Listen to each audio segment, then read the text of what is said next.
उसकी ना तो कुछ सुंदरता थी कि हम उसको देखते और ना उसका रूप ही हमें ऐसा दिखाई पड़ा कि हम उसको चाहते। वो तुच्छ जाना जाता और मनुष्यों का त्याग हुआ था।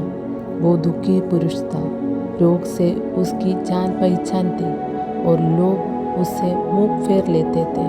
वो तुच्छ जाना गया और हमने उसका मूल्य न जाना। निश्चय उसने हमारे रोगों को सह लिया और हमारे ही दुखों को उठा लिया। तो भी हमने उसे परमेश्वर का मारा कूटा और दुर्दशा में पड़ा हुआ समझा, परंतु वो हमारे ही अपराधों के कारण घायल किया गया, वो हमारे अधर्म के कामों के कारण कुचला गया।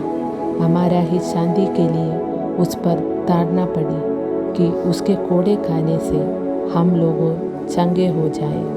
हम तो सबके सब भेड़ों के समान भटक गए थे। हम में से हर एक ने अपना अपना मार्ग लिया और यहोवा ने हम सबों के अधर्म का बोझ उसी पर लाटा दिया। वो सताया गया तो भी वो सहता रहा और अपना मुंह न खोला।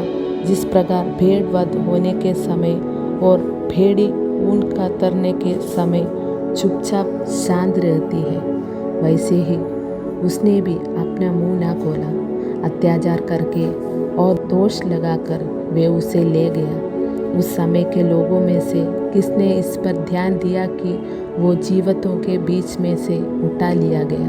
मेरे ही लोगों के अपराधों के कारण उस पर मार पड़ी। उसकी कब्र भी दुष्टों के संग ठहराई गई और मृत्यु के समय वो धनवान का संगी हुआ।